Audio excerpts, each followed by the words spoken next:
एक सीमा जिसके लिए कोई सीमा नहीं है, ना देश की कोई सीमा उसके लिए है और ना ही प्यार करने की कोई सीमा उसके लिए है। पाकिस्तान से नेपाल आ जाती है सीमा को पार करके, नेपाल से हिंदुस्तान में दाखिल हो जाती है सीमा को पार करके, क्योंकि उसको प्यार हुआ हिंदुस्तान के सचिन से, प्यार भी हुआ, इकरार भी हुआ और इजहार भी हुआ।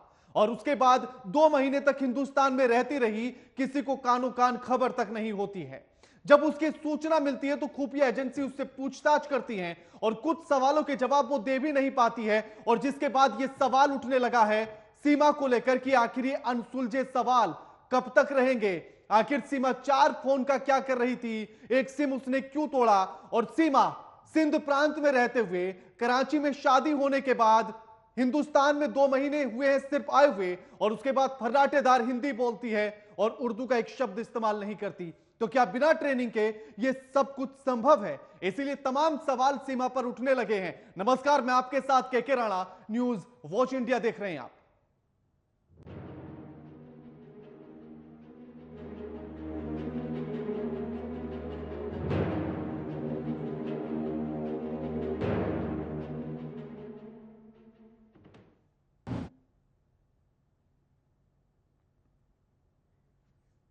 तो सीमा हैदर और उसके अनसुलझे सवाल। अब ऐसे में हिंदू रीति रिवाज के साथ सीमा ने शादी कर ली है, हिंदू रीति रिवाज को पूरी तरह से वो फॉलो भी कर रही है, और उसका यह कहना है कि वो पाकिस्तान जाना नहीं चाहती है। उसका कहना है कि अगर वो पाकिस्तान चली गई तो उसके साथ हलाला किया जाएगा और उसके साथ तमाम क्रूर यातनाएं उसको दी जाएंगी, इसलिए वो हिंदुस्तान में रहना चाहती है सचिन की पत्नी बनकर। लेकिन जो सवाल हैं, जो अनसुलझे सवाल हैं कि आखिर उर्दू का इस्तेमाल वो क्यों नहीं करती है, इतनी अच्छी हिंदी सिंध प्रांत में रहने के बाद और कराची में शादी होने के बाद, पाकिस्तान में होने के बाद, मुस्लिम होने के बाद आखिर वो कैसे बोल सकती है? 4 फोन का वो क्या कर रही थी? उसके पास 5 से 6 पासपोर्ट है, आखिर उनका क्या कर रही थी वो? आखिर इतने पासपोर्ट क्यों बनाए गए? क्या हिंदुस्तान आने के पीछे कोई और मकसद तो नहीं है, या वो आईएसआई की एजेंट तो नहीं है? ये तमाम सवाल है सीमा को लेकर जो आज हम इस चर्चा में पूछेंगे, और इन्हीं सवालों पर आज की चर्चा हमारी होगी। लेकिन उससे पहले ये रिपोर्ट देखिए, फिर चर्चा करेंगे।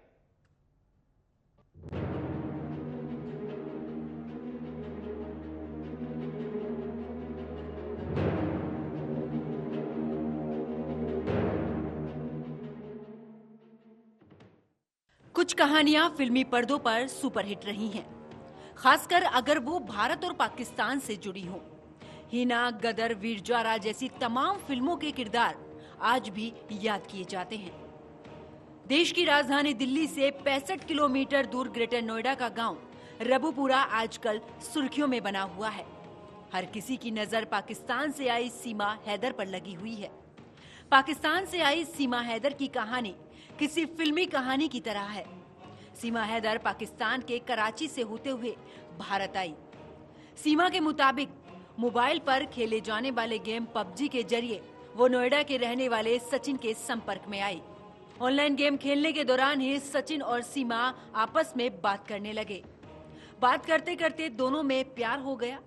इनकी मुलाकात नेपाल में हुई थी, जहां दोनों 7 दिन तक एक होटल में रुके और वहीं पर शादी भी कर ली। इसके बाद सीमा वापस पाकिस्तान लौट गई। इस दौरान दोनों ने साथ जिंदगी बिताने का फैसला कर लिया, जिसके बाद सीमा हैदर ने बिना पासपोर्ट भारत आने का फैसला कर लिया और सुरक्षा कर्मियों को चकमा देते हुए सीमा पार कर ली और अपने प्रेमी से मिलने नोएडा आ गई। लेकिन सवाल उठता है कि क्या बिना ट्रेनिंग के सीमा झूठ बोल सकती है? नकली आधार कार्ड के जरिए बिना डर के सीमा पार कैसे की? भारत में घुसने का सफर क्या अकेले बना सकते हैं? उनके इस प्लान में कोई और भी शामिल है? क्या सीमा हैदर आईएसआई की योजना के तहत भारत आई है? 2 महीने में फराटे से कैसे बोल सकती है हिंदी? बोलचाल में उर्दू शब्द का इस्तेमाल क्यों नहीं करती? सीमा हैदर का मामला सुरक्षा कर्मियों और दूसरी जांच एजेंसियों के लिए पेचीदा मामला है। सीमा हैदर के भारत आने के बाद कई सवाल हैं, जिनका जवाब खोजना शासन प्रशासन के लिए बहुत जरूरी है, ताकि सच्चाई का खुलासा हो सके। Bureau report, news watch India. तो अब सीमा के हिंदुस्तान आने के बाद जो तमाम सवाल उठ रहे हैं उन्हीं पर आज हम चर्चा करेंगे। हमारे साथ जो मेहमान जुड़ चुके हैं उनका परिचय आपसे करा देते हैं। हमारे साथ राणा अली जोहेब हैं, जो पाकिस्तानी पत्रकार हैं, हमारे साथ जुड़ गए हैं। और साथ ही retired colonel doctor Virendra Kumar Shahi हमारे साथ है, रक्षा विशेषज्ञ। आप दोनों का स्वागत है न्यूज वॉच इंडिया पर। राणा अली साहब, सीमा हिंदुस्तान आती है तो पाकिस्तान में हाहाकार होने लगता है, तमाम आतंकी संगठन धमकियां देने लगते हैं, आखिर ऐतराज क्या?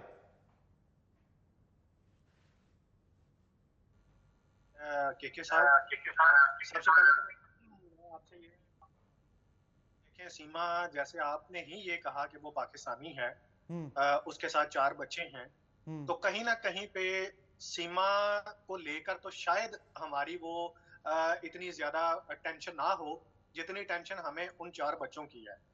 हिंदुस्तान में मुसलमानों के साथ क्या सलूक किया जाता है ये आप भी जानते हैं और हम भी जानते हैं। और अगर ये क्या सलूक किया जाता है राणा साहब? सुहागा ये हो जाए, सुन लीजिए अली जोहेब साहब, हाँ वही तो पूछ रहा हूँ ना, क्या सलूक किया जाता है हिंदुस्तान में मुसलमानों के साथ? पाकिस्तानी है, जब सोने पे सुहागा ये हो कि 4 बच्चे पाकिस्तानी हैं और वो मुस्लिम हैं, जो आज इन दिनों में आपका ये मीडिया और सब दिखा रहे हैं कि वो हिंदू हो चुके हैं। अब हमें दरअसल जो टेंशन है, जो फिक्र है, वो उन बच्चों की है, जिसकी फिक्र उस औरत ने नहीं सोची जो आज आपके देश में आपके पास बैठी हुई है। तो लिहाजा हमें सीमा को लेके कोई मसला नहीं है, आप उनको रख लें अपने पास, लेकिन वो जो बच्चे हैं आप उनको वापस कर दें, आप उन बच्चों को पाकिस्तान भेज दें। हमें उनके मुस्तकबिल की फिक्र है। उसका बाप यहाँ पे सऊदीया में बैठा, वो रो रहा है कि मेरे बच्चों के साथ पता नहीं क्या सलूक होगा वहां पे, उनको कोई स्वीकार भी करेगा कि नहीं, उनको उनकी तालीम वहां पे दी जाएगी कि नहीं दी जाएगी। और सबसे बड़ा जो जुल्म आप ये समझते हैं जो किया गया है उनके साथ, उनका जाते ही वहां पे मजहब तब्दील कर दिया गया, उनको मुस्लिम से हिंदू बना दिया गया। उनके साथ कोई जबरदस्ती नहीं की गई है राणा साहब। हाँ राणा अली जी, उनके साथ कोई जबरदस्ती नहीं की गई है, सीमा ने अपनी मर्जी से हिंदू धर्म कबूल किया है। दूसरा सवाल मेरा सुन लीजिए, आपने कहा कि मुसलमानों की क्या हालत है, आप बता दीजिए क्या हालात है हिंदुस्तान में मुसलमानों के? आपका सोशल मीडिया बड़ा पड़ा है, अशोक स्वाइन की, मैं बाकी नहीं सब कहता, आपके जर्नलिस्ट हैं इंडिया से, अशोक स्वाइन, उनका ट्विटर अकाउंट उठा के देख लीजिए, अगर आपने नहीं देखा आपको पता चल जाएगा कि क्या हो रहा है। आप तो पाकिस्तान के पत्रकार हैं, तो आपको पाकिस्तान के हालात के बारे में पता है? जी, आजादी के बाद से कितने हिंदू बचे पाकिस्तान में? उन्हीं हालात को सामने रखते हाँ नहीं, वही तो मैं पूछ रहा हूँ ना आपसे, आप बता दीजिए पाकिस्तान में कितने हिंदू हैं आजादी से आज कंपेयर कीजिए ना, परसेंटेज क्या आती है, और हिंदुस्तान में मुसलमानों की परसेंटेज देख लीजिए आप। अपनी तफ्तीश मुकम्मल कीजिए और इस फैमिली को पाकिस्तान वापस भेज दीजिए। इसके ऊपर टीआरपी या सियासत करने का टाइम ये नहीं है। मैं सियासत क्यों करूंगा, मैं पत्रकार हूं, मैं सियासत क्यों करूंगा, मैं तो सवाल पूछूंगा। और आपसे भी मैं वही सवाल पूछ रहा हूं, आप वहां के पत्रकार हैं, आप हालात से वाकिफ होंगे, और हालात से वाकिफ हैं तो आप बता दीजिए कि पाकिस्तान के भीतर आजादी के बाद से हिंदुओं में की जो जनसंख्या उसमें कितनी गिरावट आई है? देखिए, मैं आपसे यही गुजारिश, अभी आपने ये सवाल वही कर दिया जो आज से पहले, अभी से पहले मैंने आपको जवाब दिया, कि जैसे आपके यहाँ मेरे सवाल का जवाब आपने ये दिया कि जो उन्होंने अपनी मर्जी से ये काम किया, जबकि हम भी पिछले, जब से आपने जिक्र किया है 1945 से, हम भी यही जवाब देते आ रहे हैं जिसका आपने जिक्र किया है, कि किसी हिंदू को जबरदस्ती उसका मजहब तब्दील नहीं करवाया जाता, वो अपनी मर्जी से। आप दोनों बातों को मिक्स कर रहे हैं राणा साहब, जबकि दोनों बातें अलग अलग हैं। हमारे हिंदुस्तान में जो आजादी के समय पर जनसंख्या मुसलमानों की थी, उससे दुगना इजाफा आज हो चुका है, आपके यहां वो दर घट रही है। तो सवाल आपसे इसलिए है, बात सिर्फ सीमा की अकेले की नहीं कर रहा, मैं आपके यहां रहने वाले हिंदुओं की बात कर रहा हूं। ऐसा कुछ भी यहां पे नहीं है, यही तो मैं आपको बता रहा हूं, आप मतलब उसको सुनने को तैयार नहीं है। मैं आपसे यही कह रहा हूं कि यहाँ पे जो एक प्रोपेगेंडा सिर्फ और सिर्फ इंडियन मीडिया पे किया जाता है, आपको क्या लगता है कि यहाँ पे किसी के साथ कुछ ज्यादती हो, चले मान लिया एक टाइम के लिए कि मेन स्ट्रीम मीडिया उसको रिपोर्ट नहीं करता, क्या सोशल मीडिया नहीं है? वो तो किसी के कंट्रोल में नहीं है। सोशल मीडिया तो आपके यहाँ का बहुत ज्यादा भरा पड़ा है। आज तक हमारे सामने कोई आपके यहाँ जो आतंकवादी धमकियां दे रहे हैं कि सीमा को अगर वापस नहीं किया गया तो पाकिस्तान में रहने वाले हिंदुओं के हाथ काट दिए जाएंगे, जहां जहां हिंदू दिखेगा उन पर अत्याचार किया जाएगा, ये कहां से आ रही हैं बातें? कौन से आतंकवादियों की बात कर रहे हैं? कौन से आतंकवादियों की बात कर रहे हैं? किसकी स्टेटमेंट की बात कर रहे हैं आप? किसने ये कहा? वीडियो क्लिप दिखा दूं आपको? जी जी दिखाइए। ठीक है, मैं दिखाइए वीडियो किसने क्लिप कहा है? निकलवाता भाई, हूं, मैं आपको दिखाता हूं इतने में। हाँ ठीक है, मैं वीरेंद्र जी से इतने सवाल ले लेता हूं। और पीसीआर एक बार जरा वो वीडियो निकलवा दीजिए असाइनमेंट से कहकर। वीरेंद्र जी, मेरा सवाल यह है कि सीमा, नेपाल की सीमा को पार करके हिंदुस्तान तक आ जाती है और किसी को कानो कान खबर नहीं लगती। 2 महीने तक वो नोएडा में रहती है, उसका कोई अता पता नहीं होता। तो ये तो हमारी रक्षा प्रणाली पर, सुरक्षा प्रणाली पर सवाल है। देखिए के राणा जी, खुशकिस्मती है मेरे सामने दोनों ही राणा नजर आ रहे हैं। एक पल पहले मैं राणा सुहेब को एक जवाब देना चाहता हूँ। इन्होंने सवाल पूछा कि हिंदुस्तान में मुसलमानों के साथ क्या किया जाता है। हमारे यहाँ जनाब राणा सुहेब अब्दुल कलाम साहब को प्रेसिडेंट बनाया जाता है, जाकिर हुसैन साहब को प्रेसिडेंट बनाया जाता है, अंसारी साहब को वाइस प्रेसिडेंट बनाया जाता है। हमारी स्टेट्स में 11 चीफ मिनिस्टर मुसलमान हैं। हमारे साइंसदान मुसलमान हैं। हमारे यहाँ के बड़े बड़े काबिल और रईसों में बस 20 रईस गिने जाएं तो उनमें पॉपुलेशन 20% है, पर 55% मुसलमान है। तो हमारे देश में तो मुसलमानों के साथ ये किया जाता है। आप मुझे एक नाम गिना दीजिए। आप बच्चे हैं, शायद वो वक्त आपने देखा नहीं है जो pre-47 हम लोगों ने हिंदुस्तान में देखा है। मैं उस हिंदुस्तान की बात कर रहा हूं जब ना आपका वजूद था ना आपके मुल्क का वजूद था। क्या बातें कर रहे हो? अब मैं आऊंगा और मैं आज की बात कर रहा हूँ, मैं आज की बात कर रहा हूँ जब हमारा भी वजूद है और हमारे नहीं बोला था, वजूद है। मैं आपके बीच में नहीं बोला था। मैं अपनी उम्र और तहजीब का ख्याल हाँ रखिए। बिल्कुल, राणा अली जी, राणा अली जी एक एक करके बात करेंगे। राणा अली जी एक एक करके बात करेंगे। आपके बीच में एक लफ्ज नहीं बोला था। बात कर रहा हूँ आज की। मैं आपकी मासूमियत के चेहरे की देखते हुए आपको खामोशी से सुनता रहा। आज के वक्त में प्लीज बीच में मत बोलिए, ये कोई डिस्कशन। वीरेंद्र जी बात रखिए अपनी। मैं के राणा साहब के सवाल पर आता हूँ कि बड़े अजीब सी बात है कि नेपाल के थ्रू पहले तो ये दहशतगर्द आया करते थे, इन्फिल्ट्रेटर आया करते थे, और एक मोहतरमा भी आ गई हैं। किस काम के लिए आई हैं, किस इरादे से आई हैं? क्या वो वाकई एक लैला मजनू का किस्सा दोहराया जा रहा है, किसी फिल्म की कहानी दोहराई जा रही है? और जो कुछ भी है, मैं इसको एक बड़ा सीरियस गंभीर सिक्योरिटी फेलियर समझता हूँ। किसी क्रॉसेस दी बॉर्डर मिलती हैं नेपाल में, फिर चली जाती हैं, फिर लौट कर आ जाती हैं, फिर 4 बच्चों को भी ले आती हैं, वाया नेपाल हिंदुस्तान में दाखिल भी हो जाती हैं। 2 महीने के लिए हमारी कैपिटल के बहुत नजदीक 65 किलोमीटर दूर वो नोएडा में आकर मकान में भी रहती हैं, और हमारी सिक्योरिटी एजेंसीज को कानों कान जू नहीं रहेंगी। ये एक बहुत ज्यादा गंभीर बात है। इसके ऊपर न सिर्फ सिक्योरिटी एजेंसीज को, हमारे रक्षा मंत्री को, हमारी गृह मंत्री को, जिनका सिक्योरिटी सब्जेक्ट है, इस बारे में गंभीरता से सोचना चाहिए। हमारे डोवल साहब को इस बात की फिक्र और चिंता करनी चाहिए। बिल्कुल। राणा अली जी, अब जवाब तो आपको मिल ही गया होगा कि हिंदुस्तान में और पाकिस्तान में फर्क क्या है। जो आप कह रहे थे कि हिंदुस्तान में भी क्या सुलूक होता है। जवाब मैं आपको देता हूँ जी, मेरा भी जवाब ले लीजिए राणा साहब। मसला ये है, उन्होंने ये कहा हमारे मुअज़्ज़ज़ पैनल ने कि मैं उस वक्त के हिंदुस्तान की बात कर रहा हूँ जब मेरा वजूद नहीं था और मुल्क का वजूद नहीं था। मैं मानता हूँ, लेकिन मैं आज के दौर की बात कर रहा हूँ जब मेरा मुल्क भी है और मेरा वजूद भी है। मैं उस टाइम की बात कर रहा हूँ। आप जब पार्टीशन नहीं थी तो शायद इस तरह के वाकयात नहीं होते थे, लेकिन मैंने आपको आपका हिंदुस्तानी जर्नलिस्ट भी बता दिया है, मैंने आपके हिंदुस्तान के जर्नलिस्ट का ट्विटर हैंडल भी बता दिया है। आप उसको खोल लें, आपको पता चल जाएगा कि मुसलमानों के साथ हिंदुस्तान में क्या हो रहा है।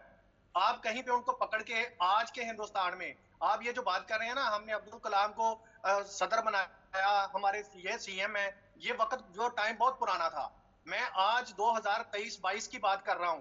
क्या आज आप किसी मुसलमान को वजीर आजम ऑफ हिंदुस्तान बनाने के लिए तैयार हैं? आप बताएं मुझे, क्या बीजेपी जो इस वक्त आरएसएस के जो एजेंडा है उनका, क्या वो किसी मुसलमान को आगे आने देंगे? कभी भी नहीं आने देंगे। आप सिर्फ अपना सोशल मीडिया तो उठा के देखिए, कैबिनेट मंत्री हैं, क्योंकि आपका जो मेन स्ट्रीम मीडिया है वो कंट्रोल्ड मीडिया है, उसको मोदी कंट्रोल किए हुए हैं। आप सोशल मीडिया उठाएं, आपको हकायक वहां पे नजर आएंगे। तो लिहाजा ये फिक्र आप नहीं करें। मैं एंड पे आपको ये कहूंगा, इस जो मोहतरमा है सीमा हैदर, इनकी तफ्तीश पूरी करें, इन्वेस्टिगेशन मुकम्मल करें और बच्चों के मुस्तकबिल को सामने। अब मेरा एक और सवाल है, मेरा एक और सवाल आपसे ये है, मेरा एक और सवाल राणा अली आपसे ये है कि 2022 से वो इंस्टाग्राम पर एक्टिव हैं, लगातार वो सचिन के साथ फोटो डालती हैं, लगातार वो सचिन के साथ रील्स डाल रही हैं, उनका नाम बाकायदा लिखकर डाल रही हैं, प्यार मोहब्बत के इजहार करते हुए वीडियो डाल रही हैं उनके साथ। कैसे किसी को पता नहीं लगा, सीमा के परिवार को, पाकिस्तान की पुलिस को या उसके इंटेलिजेंस को कैसे कोई खबर नहीं हुई? मैं एक जर्नलिस्ट हूं और आपके हिंदुस्तान के कम से कम 40 जर्नलिस्ट मेरे साथ अटैच हैं, मेरे साथ। मैं आपके रिकॉर्ड में बता रहा हूं, मैं उनके साथ ट्विटर पे भी चैट करता हूं, मैं इंस्टाग्राम पे भी करता हूं, मैं व्हाट्सएप पे भी करता हूं। आपके प्रोड्यूसर ने आज मेरे से राब्ता व्हाट्सएप के जरिए किया है, तो क्या मुझे एजेंसीज को उठा लेना चाहिए कि ये सीमा पार बात कर रहा है? ये आप किस तरह की बात कर रहे हैं कि इंस्टाग्राम पे वो रील्स डाल रही है, चैट कर रही है, तो एजेंसीज को नहीं पता चला? सोशल मीडिया के अकाउंट्स हैं, पूरी दुनिया कनेक्टेड है उसके साथ।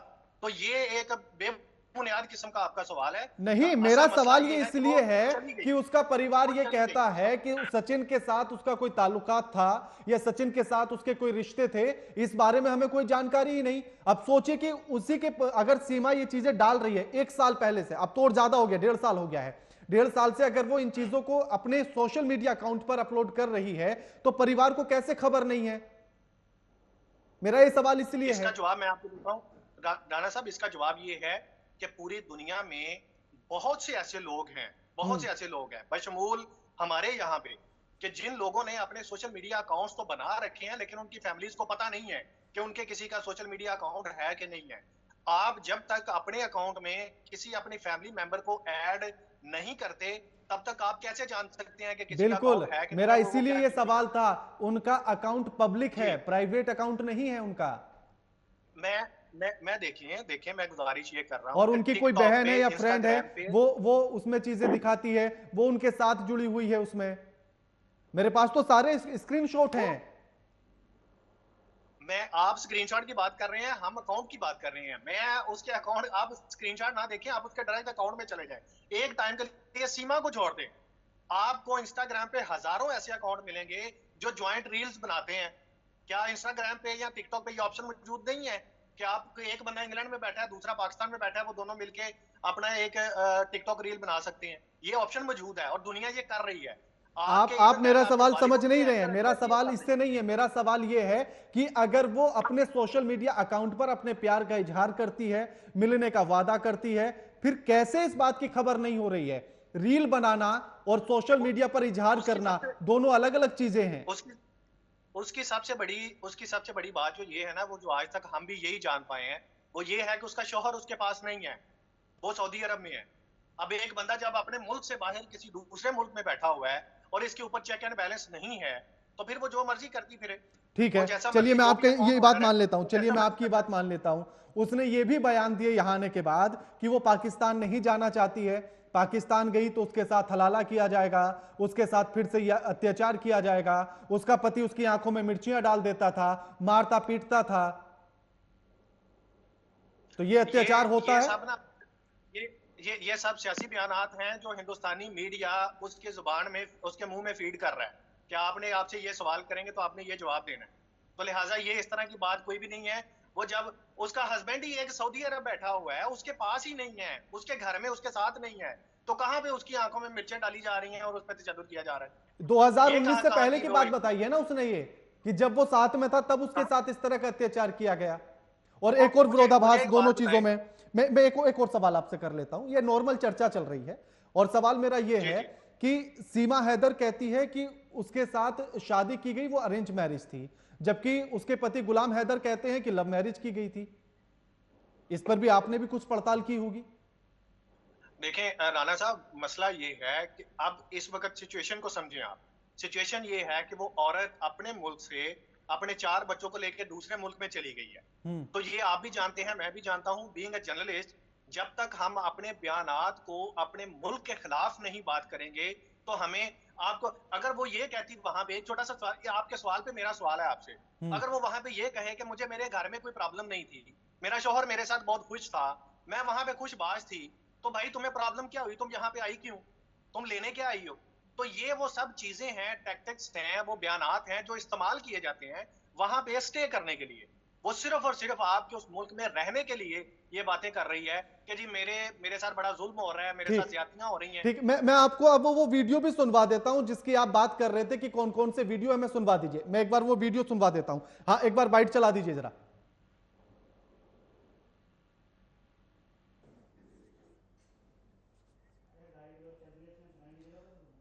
तो इनका यह सीधा कहना है कि जहां जहां पाकिस्तान में आपके हिंदू रहते हैं उन सब पर अत्याचार किया जाएगा।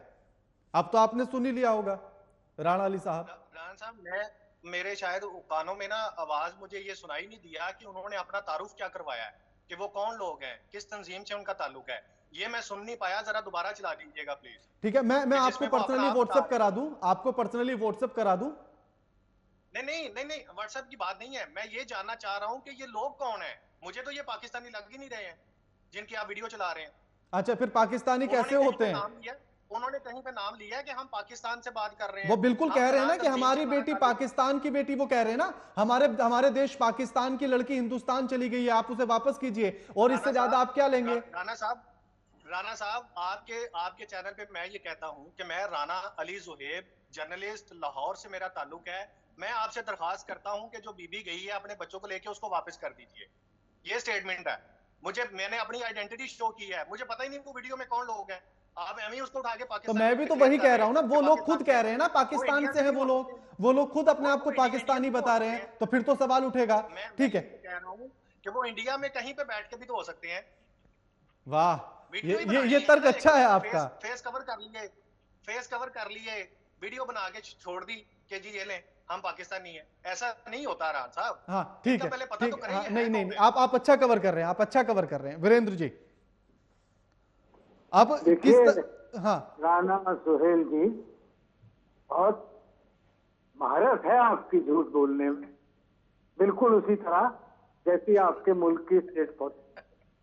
बीच में नहीं बोलिएगा, मैं तारीफ कर रहा हूं आपकी भी और आपके झूठे बेईमान कटोरा खान दोस्त और आपके मुल्क की। किस चीज पर आप लोग झूठ नहीं, किस वक्त आप लोग झूठ नहीं, किस मुकाम पर आप लोग झूठ नहीं। तो आप जो कह रहे हैं आपकी यंग उम्र पर बहुत नक्शे कदम पर अपने मुल्क के चल रहे हैं। आपने खुद कहा कि वो यहाँ क्या लेने आई। मुझे कादिर साहब का शेर याद आ गया, इश्क पर जोर नहीं गालिब, ये वो आतिश है जो लगाए ना लगे बुझाए ना बुझे। एक वक्त के लिए मान लेते हैं कि वो इश्क में आ गई। नेपाल में एक हफ्ता एक हिंदुस्तानी के साथ रही, पार आ जाना चाहती थी। इस हिंदुस्तानी ने सजेस्ट किया कि तुम तड़पेगी अपने बच्चों के लिए। उसने कहा कि नहीं, मेरी बहनें संभाल लेंगी। उसने कहा फिर भी तुम बच्चों को याद करें, मैं उनको अपने बच्चों की तरह रखूंगा और पढ़ाऊंगा लिखाऊंगा जिस तरह मेरे मुल्क में बच्चों को फ्री एजुकेशन ये तक दिया जाता है। मैं पढ़ाऊंगा लिखाऊंगा। और उसके बाद वो फिर पाकिस्तान जाती है और बच्चों को लेकर आती है, और ये सब बात वो अपने मुंह से बता रही है, ये वायरल है। ठीक है, उसके बाद आप कहते हैं वीरेंद्र जी मेरा एक और सवाल है, वीरेंद्र जी। कुछ तो परवरदिगार से डरो, कुछ तो उस अल्लाह से डरो। वीरेंद्र जी मेरा एक सवाल आपसे ये है कि क्या सीमा सिर्फ प्यार मोहब्बत में ही देखा जाए कि सीमा प्यार की खातिर हिंदुस्तान आई है, या इसके पीछे पाकिस्तानी कोई साजिश हो सकती है? क्योंकि उसके पास 6 पासपोर्ट मिलते हैं, 4 मोबाइल फोन मिलते हैं, 1 सिम टूटा हुआ मिलता है। नेपाल में होने के बाद भी वो अपने फोन से किसी को कॉल नहीं करती है, वो सचिन से हॉटस्पॉट लेती है और उसके बाद कॉल करती है। तो ये तमाम चीजें ऐसी हैं जो उसको शक के दायरे में लाकर खड़ा करती हैं। के राणा जी, मैं फौजी हूँ, बहुत वक्त बॉर्डर पर गुजारा है, और जो मेरा तजुर्बा पाकिस्तान का है, और मैं पाकिस्तान की बात कर रहा हूँ जो वजूद में सोहेल साहब के मिराज जोएब साहब के ख्याल से वजूद में है। अब ये वजूद कितने दिन रहने वाला है इसकी मैं गारंटी नहीं देता, तो फिलहाल आज वजूद में है। कब 4 टुकड़ों में बट के वजूद खत्म हो जाए मैं नहीं बताना चाहता, पर आज वजूद में है।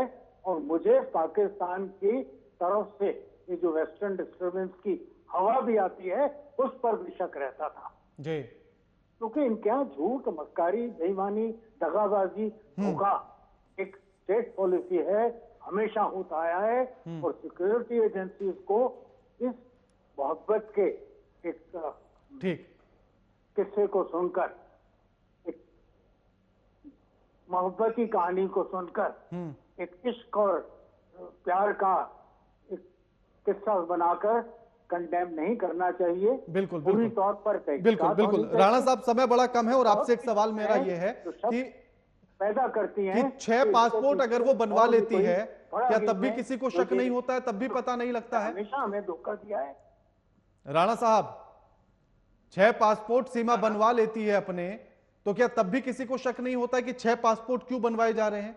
या इसके पीछे फिर पाकिस्तान की साजिश को ही समझा जाए? कोई तो था जो उसकी हेल्प कर रहा था। नहीं, राणा साहब, के राणा साहब, यहाँ पे एक छोटी सी बात, मैं चूंकि पिछले कुछ 4 दिन से मैं इस केस को खुद भी देख रहा हूँ, और बड़ी ये आपने इंटरेस्टिंग, मतलब कि मेरे नॉलेज में जो मेरे इल्म में जो आपने इजाफा किया है वो बड़ी अच्छी बात है। आपने कहा कि 6 पासपोर्ट आपसे पहले, मैंने इवन दैट आपके किसी हिंदुस्तानी मीडिया से भी ये चीज जो है वो नहीं मुझे पता चली है, ना इवन दैट आपकी जो पुलिस की ऑफिशियल स्टेटमेंट है उसमें भी ये चीज शामिल नहीं है। पुलिस का ही स्टेटमेंट से मैं लेकर आया हूं, ये पुलिस के ही स्टेटमेंट से जो पुलिस ने उससे बरामद की हैं चीजें।